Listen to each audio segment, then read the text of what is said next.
In light of recent changes in market conditions and after considering the global business outlook, Nintendo will revise the manufacturer's suggested retail price of the Nintendo Switch 2 system and Nintendo Switch systems in Japan as follows. Given that the impact of various changes in market conditions are expected to extend over the medium to long term, price revisions are also planned outside of Japan as described below. For the Nintendo Switch 2 in the United States, $449 was the launch price. We are now at $499, $500. No bundle, no Mario Kart World, no Pokopia, no Pokemon. Nintendo Switch 2 all by itself will be $500. That is the biggest piece of news to come from these financial reports. And today I am going to be covering every single bit of it, starting off with this price change. It's not great. In fact, it's bad. It's just not good. Now, the only problem that I think I have with everything going on right now is just the way the company is going is not the same direction as every other company. And that is a good and a bad thing, but there are some issues with it. I think number one, the Switch 2 and its $500 price point is cheaper than every other console on the market. That is just a fact. Even at $500, it is still a good $150 cheaper than a PlayStation 5 base model, than an Xbox Series X. Now, yes, the Series S is still cheaper. I think it's still sitting at like $350, but I don't think that anyone that wants a console is necessarily thinking to themselves, I need a Series S over everything else on the market. Right now, Xbox is trying to dig their way out of their own hole, but they're really going to have a hard time even catching up to the PlayStation, much less Nintendo's success. So that is the fact of the matter, is that it is still the cheapest console on the market in terms of this generation, and I do put it right next to the PlayStation 5 and the Series X, because it really does run those same types of games. Indiana Jones and The Great Circle just launched on the Switch 2 this month, and we are playing it right next to an Xbox system, and it looks very similar, and it doesn't run poorly. It like runs really well. Resident Evil Requiem, another game that's like, wow, it almost looks better than every other version. That's not entirely true, but you can play it on the go, and it's still great. I love Resident Evil Requiem on my Switch 2. I think we have to come to terms with the idea of everything going up right now, and it not just being a Nintendo thing. If this was something where every other company wasn't doing anything different and there was no reason for this, then that would be something that we need to address as a huge issue at Nintendo. But this doesn't seem to me to be an issue at Nintendo themselves, because this price change will not go into effect until September. That is the big piece of news to go along with that. Most people are going to have a chance to get Switch 2s in the coming months before that holiday season hits. Now, that holiday season will hit, and it will be higher than it was last year, and that's going to be so frustrating for so many people who last year were looking at Black Friday and thinking, maybe I'll wait till it's a little bit older, get a little bit cheaper, find another bundle or something. That's just not going to happen this year. It's actually going to be more expensive for them to buy, and that's going to be very confusing and frustrating for some of those consumers. If people want Switch 2s, now's the time. If you want your Switch 2, get one now, because it's going to go up, and that is not good. It's just not great. And that's kind of the theme, in my opinion, of this entire financial report. It's just not great. It's not bad. It's not necessarily good either. There are good aspects of it, but there's just a lot going on behind the scenes that I think isn't great. But I do think, and stick around to the end of the video to find out why, I really do think, however, there is a silver lining in all of this, and that is a really important part of Nintendo's company moving forward. Their decision making is actually getting better, I think, in terms of how they're going to price things. But we'll talk about that later. For now, the various changes in this economy, everything that they're talking about with market conditions, it does make sense. The price of GPUs, of RAM, of everything that you need to genuinely create all of these consoles, to manufacture these parts, and everything that comes together to make your Switch 2, it's all going up, up, up, and up. Has a lot to do with AI, has a lot to do with the war right now. There's just a lot going on worldwide to increase prices of pretty much everything. Now, this is something that Nintendo has had to adjust to, and I really think this was their last case scenario. They didn't want to do this, but they realized that they had to, and so planning up for this financial report, they made a lot of steps, I think, to kind of bulletproof themselves from this and just do what they had to do to make this a little bit easier for them to swallow. So yeah, the Switch 2 is $50 more expensive now in September. We are going to have several months here, and a lot of great games are going to come out in between then and now before all of this happens. So you're going to be able to get a Switch 2, or at least try to get one at the price that it was at before that goes into effect. But here we are. I predicted this at the early part of this year. I said in my predictions for 2026 that this was going to happen, and I just didn't think, I don't know, I didn't want to be right. You know, that's one of those predictions I was like, this is going to happen, and I just don't want it to come to pass. But you know what? Looking at PlayStation, how they did that like 2 or 3 times, this is the only first price increase for Nintendo in their Switch 2, and they obviously already increased the price of the Switch and Switch Lite, trying to make some of that money back. It came to this, and that's what they had to do probably to at least break even, or at least make some more money on their consoles. It just wasn't feasible for them moving forward, and a lot of those consoles that they had manufactured prior, the ones that you're probably playing on right now, had been created years in advance. They had stockpiled so many of those. Now we're starting to get to a point where it's like, yeah, the Switch 2s here are new. The new ones that are going out are being recently manufactured, and all of these price effects and everything with RAM are taking full effect for them. But now we're going to look at this financial report. There is a lot to take in and just kind of consider here, and I think we need to start off with the Switch 2 that has shipped 2.49 million units over the past quarter, so Q1, January to the end of March. And last we did our recent financial report back in the previous quarter, we had ourselves 17 million units sold for the Switch 2, now just under 20. That is a great number. It's still really, really great. The Switch 2 is selling well, and especially for the first quarter, that tends to be the worst selling quarter for most companies, because anyone that wanted to buy these things often buy it around the holiday season, around that fourth quarter period where November, December, Black Friday, Christmas, New Year's, all these different holidays that people celebrate. They go out to the stores and they buy consoles. They buy luxury items, because that's what this is now. All these video games are luxury items. But still, even with the economy being as horrible as it is, which is something we really do need to take into account here, a lot of people are buying Switch 2s, and I think a lot of that had to do with the success of Pokemon Pokopia, which we will get to in a second. I think this is a good indicator for the Switch 2 for this year, and honestly, like they tend to be very conservative with their predictions, with their forecasts of Switches and Switch 2s, how they want their hardware to be marketed towards those investors, because they don't typically want to say, like, for example, if they're at almost 20 million now, they don't want to say, oh, by this time next year we're going to be at 40 and we're going to double that, if they don't necessarily think they have any reason to do that.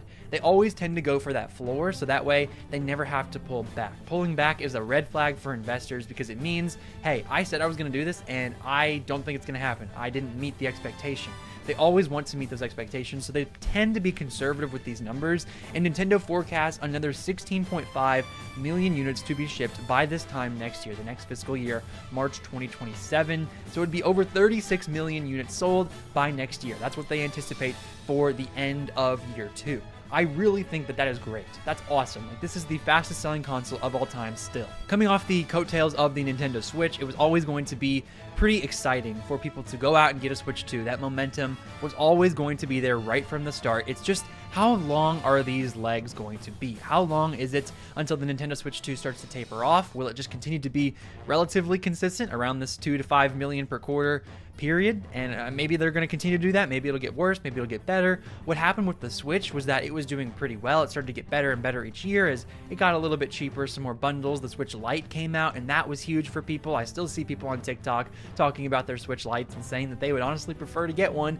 over a Switch 2, even though it doesn't play any of those games. But I really do think the Switch Lite and the Switch 2 Lite is so inevitable and is going to be very, very beneficial to boosting the hardware sales. But for now, you know, with the Switch, it went better year over year up until 2019. Then in COVID, it really, really hit hard for people to want to have something to do, and they were more willing to spend their money on luxury items because you couldn't go out, you couldn't do anything, you couldn't go anywhere. So all of a sudden, people had a lot of extra money on their hands and a lot of extra time on their hands. They buy Switch 2s, they buy Nintendo Switches, they bought Animal Crossing, and boom, that was it. That was a huge boom for Nintendo that just continued on into the next few years of the console's life. Then, of course, it got to the end of that cycle when it was very clearly time for something new. The highest selling Nintendo console of all time. We can take nothing away from the Switch, but that momentum was always going to carry very quickly into the Switch 2 generation. Now, we're starting to see a little bit about what this console is going to look like moving forward. Things are expensive, and we're going to find out what that means for the games and the software side of things right now. We have a comparison chart here that I'm going to show you. So this is a comparison chart of Nintendo hardware from launch, the first 4 quarters for a console. And if you look at the Nintendo Switch compared to the Switch 2, all these other consoles are interesting, but I really just want to focus on these last 2 bars here. The Nintendo Switch sold 7.6 million units of hardware. In the fourth quarter alone, it sold 7.2 million more. Now with the Switch 2, it's 17 million for those first three and only 2 million for the fourth quarter. That isn't necessarily a bad thing. Even though it isn't as good as the Switch, the fourth quarter was a huge deal for the Switch. We're now seeing a difference in what that means for consumers. Consumers thought at the time that Nintendo was dead. The Wii U was still in people's heads. They were like kind of interested in the Switch. It was a huge phenomenon. All these games came out and people wanted them. Then all of a sudden, Mario Odyssey comes out at the end of October, and that is when the holiday season hit really hard, and people were like, I need a Switch. That fourth quarter is when people decided that all those games were worth it. That Nintendo was back and that they were actually cool again. They were interesting. They weren't just this company for little children and horrible games and horrible consoles and whatever that narrative was back then. That is when they really started to see, no, this Switch is actually special. This is cool. It's different. Everyone needs one. That's when the fourth quarter hit, and that is when people decided to buy Switches. Nintendo didn't have to overcome that ideology this time. They already knew and were established of what they were. People were interested in Nintendo Switch 2s, and they went and bought them in droves. 17 million in 3 quarters was ridiculously high. Now 2 million in the last quarter is a lot more of what you would expect. It's just kind of tapering off, and Nintendo does expect that. That's kind of where they're at right now. I just would be very fascinated to see the next report and what's going on with that second quarter, because technically, like throughout the year, your fourth quarter of the year is from January to March. That second one is going to be around that April timeframe to probably June, and then we're going to see a little bit more about what that means for the console in somewhat of a lull time. We have Pokopia, we have Tomodachi Life on the Nintendo Switch 1 that was also bought on the Switch 2 by many people. The game sold very well, as we'll see in a bit, but there's just a lot I think is just neutral for Nintendo, and they're chugging along. They're absolutely chugging along. This is not necessarily a bad thing. It's just a little bit of a red flag. We're not going to sit here and complain and be like, oh, this is horrible, but there's a lot to keep an eye on for now. Now, the games earlier is what I was talking about, and this chart here is also what I need to show you. Another interesting thing that I don't think is as easy to swallow as the previous chart. The previous chart was a lot easier to explain than this. So let's look at it again. Here we have 2 little bars. Let's look at the Switch first. These are the first 3 quarters in red, and then that fourth quarter in blue. Now, you can kind of understand how it would be very consistent for the Nintendo Switch, because with the hardware sales, we saw about 7 million and then 7 million in that fourth quarter. So it's like, wow. A lot of people obviously bought a lot of software in that fourth quarter because it was as many consoles sold in the first 3 quarters as it was in the fourth. So all of those people who bought in the fourth quarter also went out to buy 25 million games. That makes plenty of sense. Now, maybe we can also explain it that way for the Nintendo Switch 2, where it was 17 million and then 37 million games, which is a much smaller ratio, by the way. It's not 1-to-1 for the Switch at all. 7 million people bought Switches, and then there were 27 million games sold. Here with the Switch 2, we had 17 million consoles and then 37 million games. It just doesn't go up as much as it should. That should have been closer to 50 million if we're going to track games to games, console to console. So game sales are down overall in terms of how many people are buying games for the Switch 2. Nintendo is taking note of this. We're almost to my point here. Here in the fourth quarter, 10 million games sold. Far less than the pretty much exact amount for that fourth quarter in the Nintendo Switch era, in which they bought 25 million in that fourth quarter, along with those 7 million new people who bought Switches. So here we see 10 million in the last quarter, and we know for a fact now, here's Pocopia's success, 2.4 million units were sold in just a month for Pokopia. So Pokopia pushed 2 million of those sales. 8 million was just the rest of those games that they had already had on the market. Pokopia is a Game of the Year contender. It is one of the highest rated games of the year, right there with Requiem. It's a phenomenal game, and it does genuinely sell Switch 2 systems. It is a console selling game, but it also is $70 full, and that is something that is going to be much more difficult for Nintendo to advertise to people and for Nintendo to get people to care about and to buy moving forward. $500 Switch 2s along with every game being $70, it's not feasible, and they know it. So what they did is take their software back. They decided to say, we want people to buy our games more. If Switch 2s aren't going to be as consistent, if we're going to say, 30, however many they had for next year, I think it was 32 million by this time next year, by that start of the fiscal year in March 27, I think that they decided software needs to be up. If our hardware isn't going to be as great, the software has to be better. How can we make the software better? How can we get more people to want to buy more games? How can we make it to where all the people who have Switch 2s right now and people who are considering right now want to get these games? You have to make them cheaper. They've hit a wall, my friends, and these games are coming cheaper. They are getting cheaper. There was a really weird thing a couple months ago with Yoshi and the Mysterious Book. In every other region but the Americas, the price point was discovered to be $10 less digitally than it was physically. Here in America, we finally were able to get it. At the last second, there was a reveal. It's $60 digitally, $70 physically. This was huge news, and a lot of people covered it, and a lot of people were upset at it as well, because even though it is, in my opinion, just inherently cheaper, people were complaining about how, oh, that means that physical games are now more expensive. Great. Physical game prices have gone up. No, it was always $70 for across the board. They just made it to where digitally it's cheaper now. You're not increasing any price here, you're only lowering. It's simple math. I understand that people were upset at that, but now we see, even with other games moving forward, Splatoon Raiders is $60 physically, $50 digitally. A brand new first-person centered Splatoon game, which is a huge franchise for Japan and is a pretty big franchise for Nintendo outside of Japan. We have $50 digital. Then Star Fox got revealed to be basically a remake of 64, but they didn't market it as that. They didn't want us to think of it as a remake because it's the 4th time that they've done it. So they didn't want us to consider that. They just want us to think this is a Star Fox game, a new Star Fox game. Go buy this new Star Fox game. Don't think about where it's from, just buy a new one. How is it priced? $50 digitally, $60 physically. Games are getting cheaper. Now, for the people who were very upset at the physical price not being the same as the digital, guess what? Walmart and Amazon are matching those prices. If you go online, you will find these deals. It's a little bit more difficult to find in some areas, but Walmart has very consistently matched these prices that Nintendo are offering. Why is that? Well, because the prices are lowering, and Nintendo knows if they're going to get more people to buy, they have to get cheaper prices for the games. They're finally letting loose and saying, no, we can't charge full price for these games. Thought $70 per game was going to be good. We thought $80 Mario Kart we could get away with, but we're not doing it anymore. We just can't. So they're not going to retroactively lower any of those prices because they are Nintendo and they don't do that. But moving forward, they're moving a little bit more differently. They have some more of that variable pricing.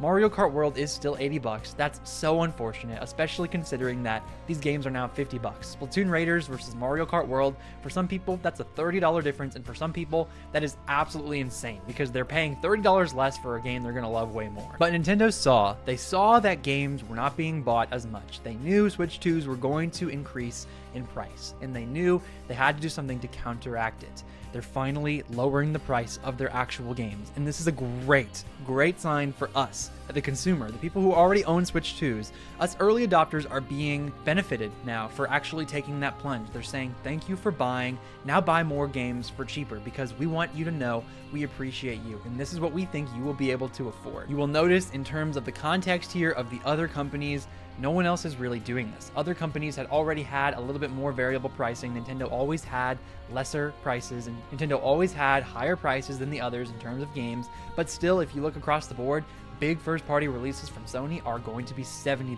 and that will not budge. But I think the biggest sign for Nintendo, especially from this first quarter, was Mario Tennis Fever. And this makes me so sad as a huge Mario Tennis Fever fan. If you're a fan of the channel, you will know I love Tennis Fever. I love Mario Tennis as a franchise. My friends, Tennis Fever did not make the financial report. What does that mean? If you're new to the channel, I will tell you. That means it did not make at least 1 million in sales. It did not sell 1 million copies or more.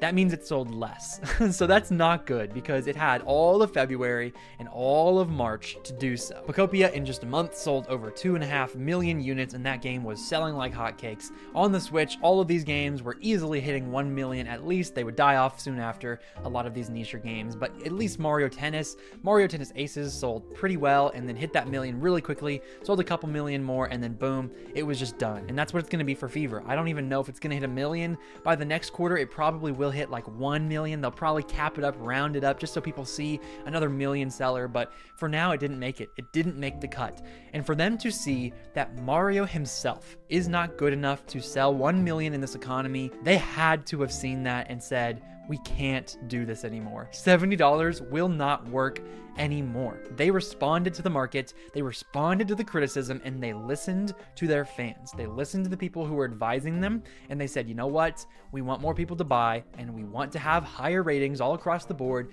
so we're going to lower our prices. I think something else that kind of confirms this for me is just how well Nintendo Switch games continue to sell.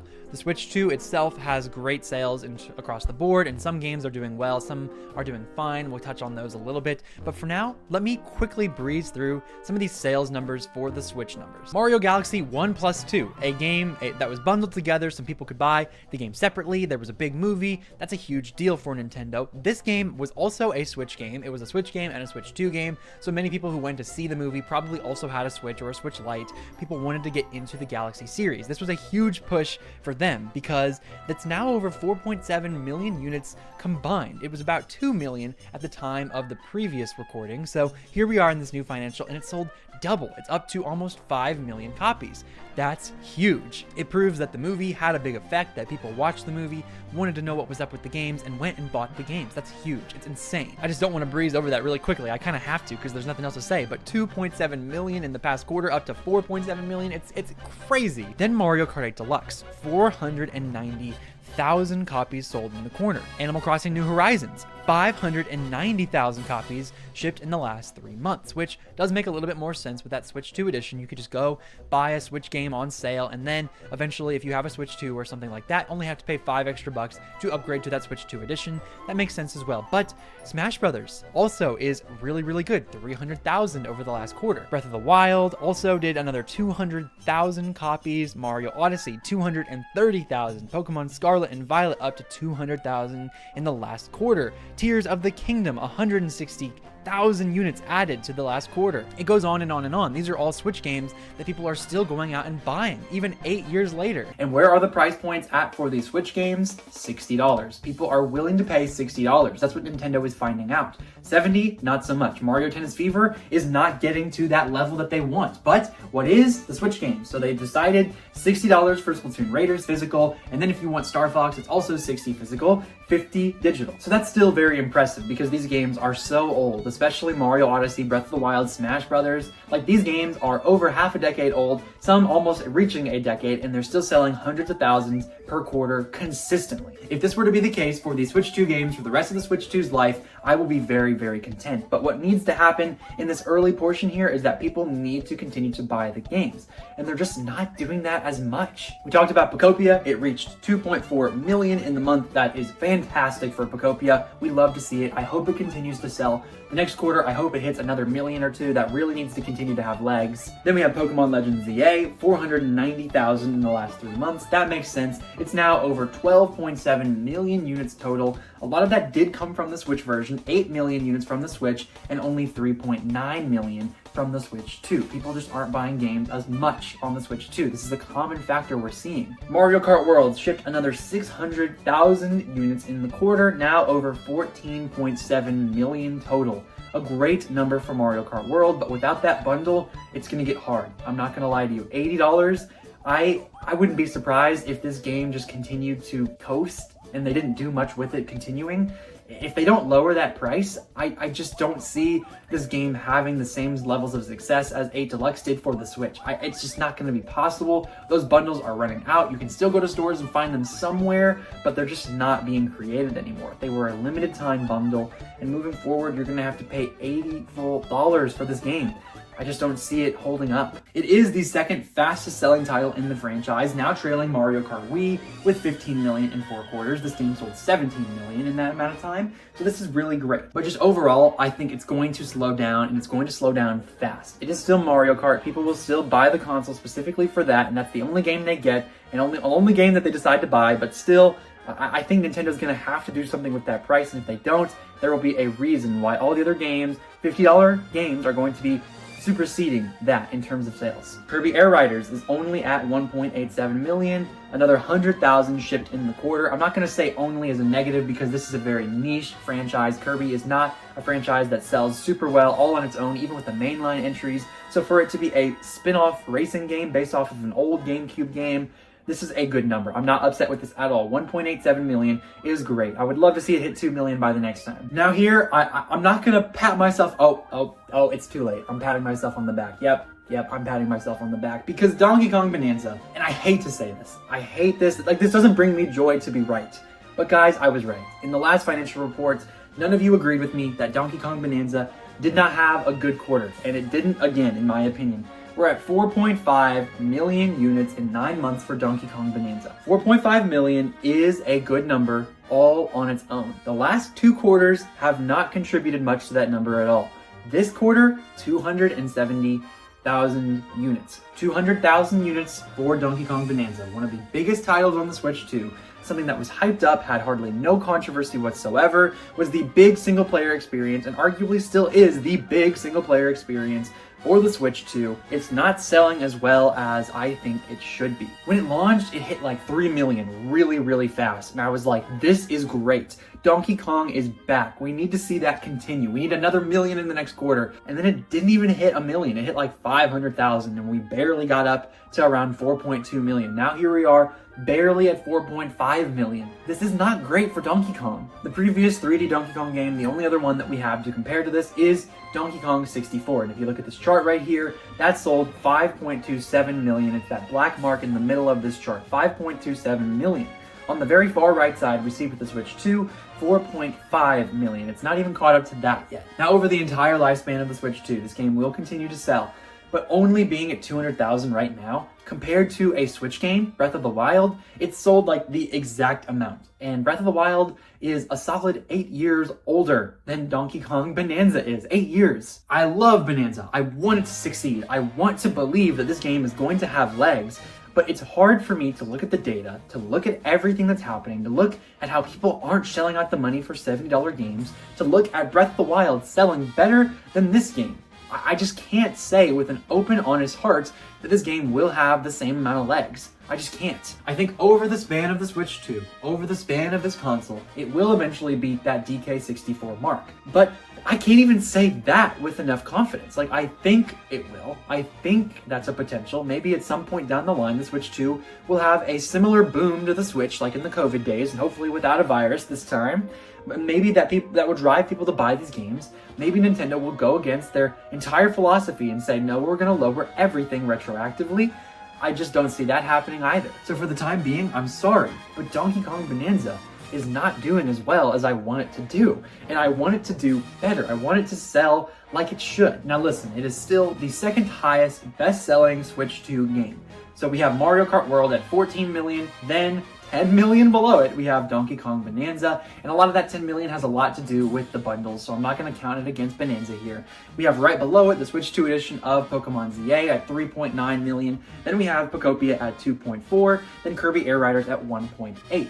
Something that they did not report that Nintendo did come out, Koei Tecmo did at least, said that Hyrule Warriors Age of Imprisonment last in November, I believe that game released. They said that hit 1 million. They didn't show it in the financials, so I don't understand what's going on with that. Maybe they don't do that with third-party games, but I know they did that with Age of Calamity. That game has not sold nearly as well as I hoped it would. And then, of course, Mario Tennis Fever did not make this list as well. So we are getting consistent games, but the interest just isn't as high. Something else to also keep in mind here from the financial reports, they raised the price of Nintendo Switch Online for Japan only. No other region had the online subscription raised. I don't know what that means. I don't know if that means by the next quarter they'll raise it. Maybe they thought that it was too much to raise both the online and the console itself right now, and they just wanted to do all that other stuff later. I don't know, but that is something to keep in mind moving forward. They did raise the online price, and it is still ridiculously cheap here. $20 a year is cake. But just moving forward, just know it's possible that they decide to raise it outside of Japan. Now, I know this hasn't necessarily been doom and gloom. I feel like it's been more of a realistic video talking about some of the negatives.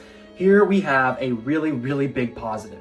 In 2 weeks, in just 2 weeks, Tomodachi Life Living the Dream sold 3.8 million copies. 3.8 million copies in just 2 weeks. Now, friends, if this isn't an example of a cheaper game, $60 on the Switch, being appealing to enough people to make them want to go out and buy, I don't know what else is. I tried to tell you guys, I tried to warn you that this was a massive game, that this was going to be a huge release for Nintendo. And here I see proof. By the next report, this should be up to at least 5 million. And if it isn't, boy, I'll be disappointed. In just 2 weeks, 3.8 million copies of this game have been sold. It's absurd. It is so good for Nintendo, and I'm so glad to see that the Nintendo Switch still has legs of its own. People that own that console are still interested in buying for that console. And also, as I am editing this video, I'm seeing here that Nintendo noted that Tomodachi Life Living the Dream had a solid release and many are playing on the Switch too. And they said, quote, although released as a Nintendo Switch title, approximately 40% of players are Nintendo Switch 2 owners. So of those about 4 million people that bought this game, 40% of them were on the Switch 2. So even though people were telling me you can't count that as a Switch 2 exclusive, it was something that Switch 2 owners cared about and went to the stores and bought and played on their console. So that really needs to adjust and move over to the Switch 2. And that's just not going to happen with that price increase. And are you ready for this? This is the last piece of information I have for you today. Metroid Prime 4 still has not appeared in any of Nintendo's financial reports. This is absurd. It's sold on the Switch and the Switch 2, and it didn't appear. What that means from early in the video, we know it sold less than 1 million. And that means it's not going to sell 1 million. In my opinion, that means it's just not going to. It had December, and people were like, okay, it probably just didn't meet that criteria, didn't meet the threshold, didn't meet what it was supposed to meet, so let's give it a few more months, and it will at least sell 1 million, right? No. That means the controversy did what it was supposed to do, which was fail this game. The controversy was too much for this game to overcome, even being on the original Switch. No one cared. No one wanted to buy it. Miles McKenzie himself put this very low-selling series in its own right even lower in the grave. Miles McKenzie killed Metroid Prime 4 Beyond, and Retro Studios has their first ever flop. I never made a review for this game because I enjoyed parts of it. I just didn't like a lot of it. There were some things I thought they did well and other things I just did not appreciate at all. I have a whole script of stuff I could say, and maybe I will go back to that game and just do another review of it for this channel. But there's so much wrong with Metroid Prime 4 Beyond, and it reflects here. Sales don't always equate to how a game is received, but here we can see it does. This game did not sell over 1 million, and the controversy online was real. This is what it is moving forward that we have to know. Metroid Prime is probably not going to get another game anytime soon. It's 2D Metroid moving forward. Metroid Dread was a success story for the Switch, and I think we'll see another 2D Metroid very, very soon for the Switch too. And oh boy, if they don't price that at $50 to $60, $50 digitally, $60 physically, and hopefully they'll match that price physically so people can buy it $50 physically. If they don't do it for that, they have problems on their hands because Metroid cannot afford another flop. It just can't. It will go dormant for another 10 years like Star Fox did if it does what it did with Prime 4. If 2D cannot match Dread's hype or at least get close to it, we're gonna have problems. So to wrap this all up in a neat, nice little bow, what's going on with Nintendo? They're adjusting. They are changing things, and I think that's good. I think they had to raise the price of the console. They just had to. That's what the market is going towards right now. They were going to lose so much more money than it was worth. If they just raise the price $50, people will still shell out the money for $500 consoles. They will. Now, the games themselves is what I really want to focus in on because that's the story of this financial report. That's the story of the early Switch 2 days, is that people aren't wanting to buy yet. I think by the next reports and by the one after that, and especially that holiday report, I will be so fascinated to see in early 2027 what the holiday report looks like. Because I think they're making a change right now that will not be seen for another few reports. That $50 game, that $60 game, they're going down, not going up with these game prices. They're doing little adjustments to make us want to buy more and to stay competitive. And I think that will eventually show up in the reports.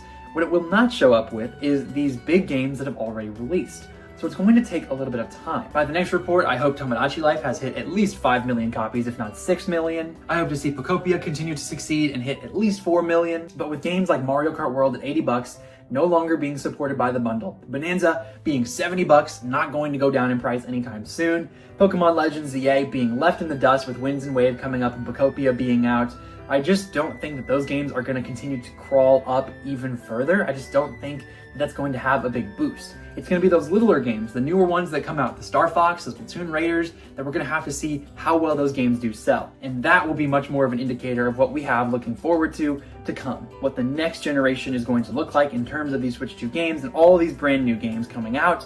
Those games will be an indicator of that. So we'll have to see if the hardware continues to succeed or not. We'll have to see within the coming year how this price increase changes things. I'm sure by the next report there will be some more drama to talk about. But for now, that's all I had to say. So make sure you leave a comment letting me know your thoughts about all this. If you have any questions, I know some of this can be a little bit in the nitty gritty, but I do like to cover it for that reason, because it is important to see and just to know what's going on internally. We can see, and it just paints so many different pictures. Make sure you also like and subscribe if you did enjoy today's video. Click that notification bell to know exactly when my videos release. Consider joining my membership program as well, a couple bucks a month to support me as a content creator and get a cool perks for yourself. If you did enjoy today's video, make sure you click on the left side of your screen to see why I love my Switch 2 so stinking much, because that doesn't really change from this. And click on the right side of your screen to see what was happening the last financial report. You'll go into much more detail there, and you will see all the comments talking about Donkey Kong and how they thought I was wrong. Thanks for making it to the end of the video. Make sure you have yourself a phenomenal day. This has been Ray's Nintendo Talk. I have been Ray, and I will see you all in the next video.